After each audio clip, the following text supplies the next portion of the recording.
Hey everybody, it's Julie Quinn here, and I'm going to go over week 6 content for you. So take a peek at the video here, and then if you have any questions, just go ahead and let me know, and I can go over that with you. So I normally navigate via content, so I go to the content tab, and then I go to week 6 this way. It's just so that everything is compartmentalized on one screen, and you don't separate all the discussions from all the readings and so forth. So you're going to have an opportunity to take a look at a sample briefing paper this week on blockchain, and we're also going to talk about the gunning fog index. Okay, you'll notice that there are a ton of additional readings, but the readings do include figures and tables. This will really help you with your briefing paper, especially if you're creating one yourself, which you should be doing.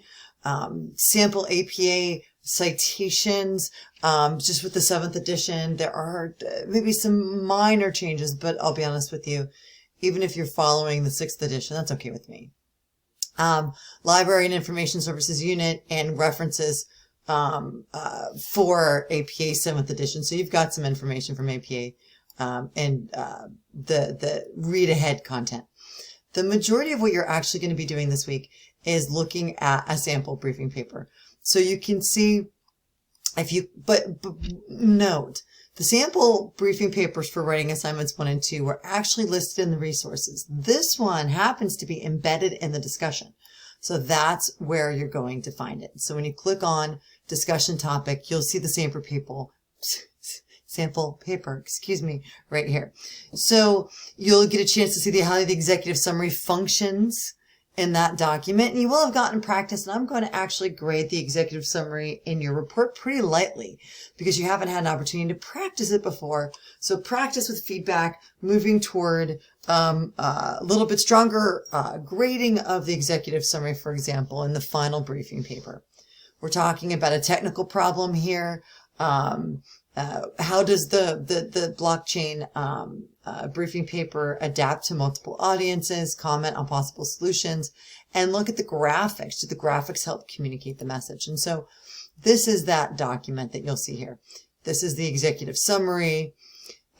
If you watched my Q&A from writing assignment number 4, and if you looked at the announcements, you'll know that I'm not a big fan of executive summaries without their subsections. Also, the executive summary should be on its own page. It's separate from the main part of the document. So I already have some feedback for this, but there's some good content in here. So what I want you to be able to do is for you to sort of take your analysis of this blockchain paper further, taking a look at the content.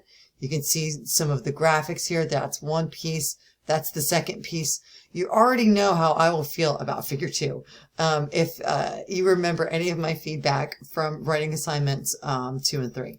So remember these samples, I'm probably going to do an overview of this myself in a separate video, but I just want you to know that it's here. I'll tell you about all the strengths and the weaknesses, and that will be a helpful tool for you.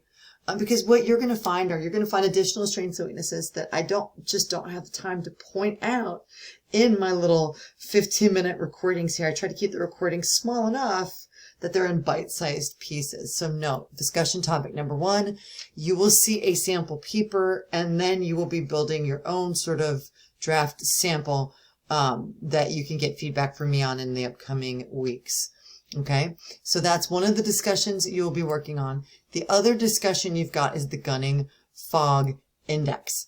This is a tool about how word choices affect readability of a text, right? We don't want to write complex text for the sake of it being complex. You know, we don't want to write it confusing because it sounds more quote unquote academic or technical. So we can use this gunning fog index to sort of get a sense of how readable is the writing that we're writing. Because remember, you may be writing for dual audiences. Your technical audience may not need you to write in technical speak, but your secondary audiences may need content to be more simplified. So the gunning fog index, you'll be taking a look at this. You'll be practicing with this one sample text. You'll get a gunning fog index score by using the formula. And then what you want to do is to try some of your own writing to sort of test it out, to sort of see, are you writing needlessly complex phraseology? So it's just a way of thinking about how does an audience engage with word choice, right? Okay, so the final aspect of what's happening this coming week, you've submitted writing assignment number 4. You'll notice it says briefing paper draft. Draft with Dr. Quinn. Okay, so in here, just click on it, and it's just a reminder. The activity details, if you want to workshop with me, this is an optional, it's not graded, but it's an opportunity if you get feedback on an assignment before final submission. And of course that it has been a recommended process for me from the beginning. And here's, I want to explain to you explicitly how I set this up. I do not accept just emails of drafts and you get automatic feedback. I find that process can be convoluted, can be confusing, and it is not efficient. Here's why. When we meet in a Zoom, we get an idea, we get to talk about your paper. I don't have to wait for 4 emails back and forth to pull information from you to get a sense of the totality of the text and what you're trying to do. If I have you in real time with me, we can talk about that really quickly and efficiently. It allows you to have the ability to ask questions in real time and get those real time responses instead of waiting 12 hours for an email bounce back. I want to make sure that there's no confusion on the assignment based on the feedback that I'm giving you or going over the grading rubric. So at the end of that session, whether it's a 10-minute quick review or if it's something a little bit longer, I feel that all of your questions have been asked and you don't have any confusion or questions about how the assignment will be graded.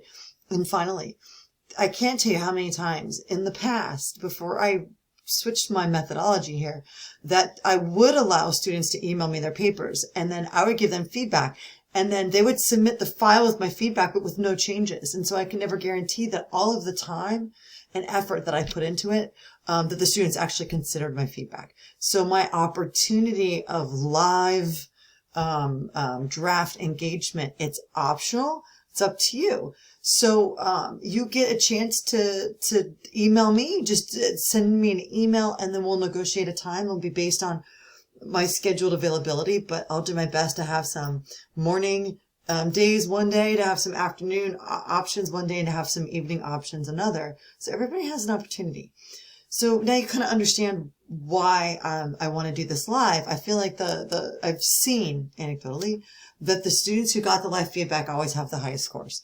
So in the end, that's what's happening week 6. You have a couple of little readings about APA styles and figures and tables, and some more UMGC library resources, looking at a sample briefing paper and the Gunning Fog Index. And then finally, the optional, and I'm actually probably going to change that into the title, just so you know, this is not required, but it's recommended. The optional draft, working with me, and this is the processes that you'll find. There is nothing that you will submit here. You've got to email me, and we set that up, and we just do that through Zoom. So that's what's happening week 6, and reach out. I hope to hear from many of you soon. If you want to do this, you're going to be submitting to me at the end of week 6. So I have time, or we'll be trying to negotiate meetings probably Monday and Tuesday of next week, so that then you have another week to work within that feedback before this paper is actually due at the end of week 7. Okay? Talk to you soon. Bye, everyone.